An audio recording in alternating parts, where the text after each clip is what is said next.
In 1532, deep in the Peruvian Andes, a man was held for ransom. But this wasn't just any man. He was Atahualpa the Sapa Inca, the absolute ruler of a sprawling empire that stretched across what we now call Peru, Ecuador, Bolivia, Chile, and Colombia. His word was law, his image divine. He was considered the direct descendant of the sun god. And yet, there he sat captured by strangers, bearded, armored men from across the sea, a group so small they could have fit inside a royal courtyard. Just 168 conquistadors, led by Francisco Pizarro. What happened next would become one of the greatest betrayals in the history of gold, and the beginning of the end for the Inca world. You're watching Don Gilded, where we chase the metal, not the hype. The Spanish didn't stumble into Peru by accident. They had heard whispers of empires where roofs were covered in gold, where temples shimmered like the sun, where kings drank from goblets carved from solid metal. To the Spanish crown and to conquistadors like Pizarro, these weren't stories. They were promises.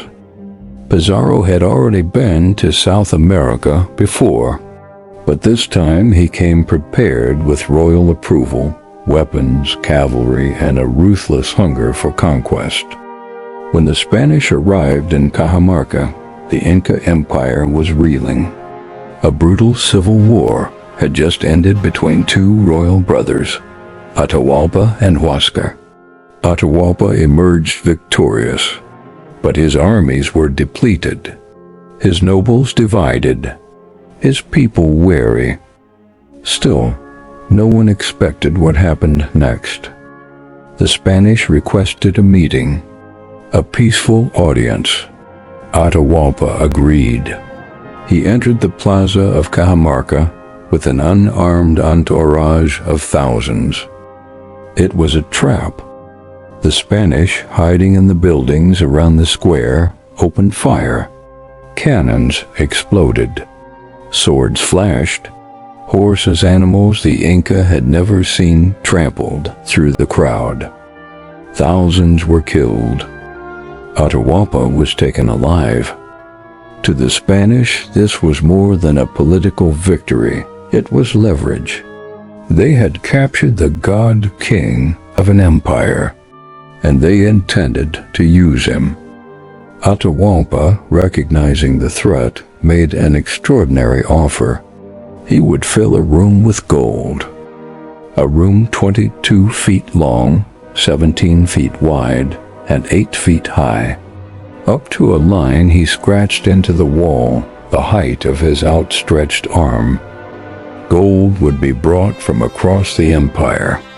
Sculptures, jewelry, religious items, shields, crowns, everything. He also promised 2 additional rooms filled with silver. The Spanish agreed, because how could they refuse? This would become the largest ransom in human history. A literal mountain of gold, nearly 13,000 pounds by modern estimates, valued today at over $300 million in bullion alone, but far more culturally and spiritually. The gathering began. Inca messengers were sent across the Andes. Caravans loaded with treasure moved slowly toward Cajamarca. Some traveled hundreds of miles. They carried gold that had been blessed in temples, artifacts passed down from generations of Inca rulers. The Spanish didn't wait. As each shipment arrived, they melted it down. Sacred sculptures were thrown into crude furnaces. Ornate gold masks, ceremonial daggers, sun discs, their meaning erased, their weight preserved. The Inca were dismantling their own identity in hopes of saving their ruler. But the Spanish had no intention of keeping their word. By mid-1533, Pizarro's men began to question the wisdom of keeping Atahualpa alive. Some feared he would organize a rebellion. Others simply wanted power, land, and women, and saw the emperor as a loose end. Pizarro hesitated, but the pressure mounted. Then, under the pretense of justice, they put Atahualpa on trial. The charges? Treason, idolatry, polygamy. The verdict? Death. Atahualpa was offered a choice: be burned alive or convert to Christianity and be granted a less painful death. He chose baptism, and on July 26, 1533, he was strangled with a garrote. The man who offered a room of gold for his life was executed by men who already had it. The ransom was never completed. Historians estimate that 1/3 of the promised gold never arrived and was lost forever. So what happened to it? That's where the legend begins.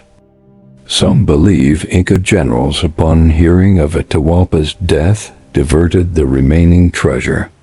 Others think loyal followers buried it in the mountains, or sank it in lakes to protect it from desecration.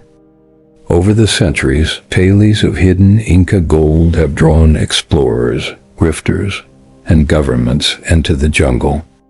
The most famous theory says the treasure was taken north toward Ecuador.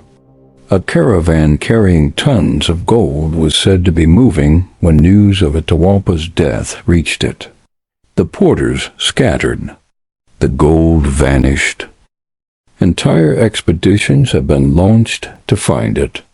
Metal detectors, drones, ground-penetrating radar.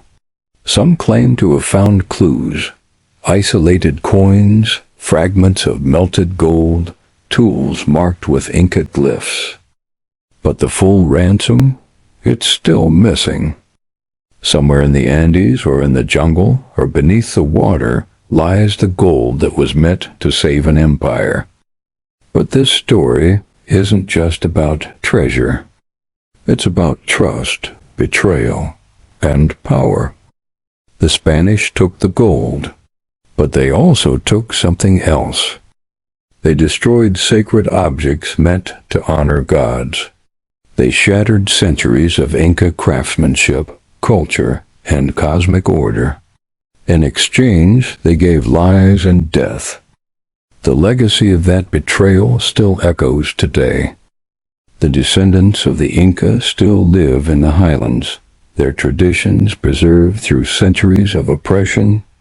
The gold, once used to honor the sun, was melted and shipped across an ocean to line the vaults of kings who had never seen the Andes. So here's the question. If someone offered you a fortune to spare a life, and you already had the gold, would you keep your promise, or would greed win? Drop your thoughts in the comments. Because here at Don Gilded, we don't forget what they buried. We dig until we find it.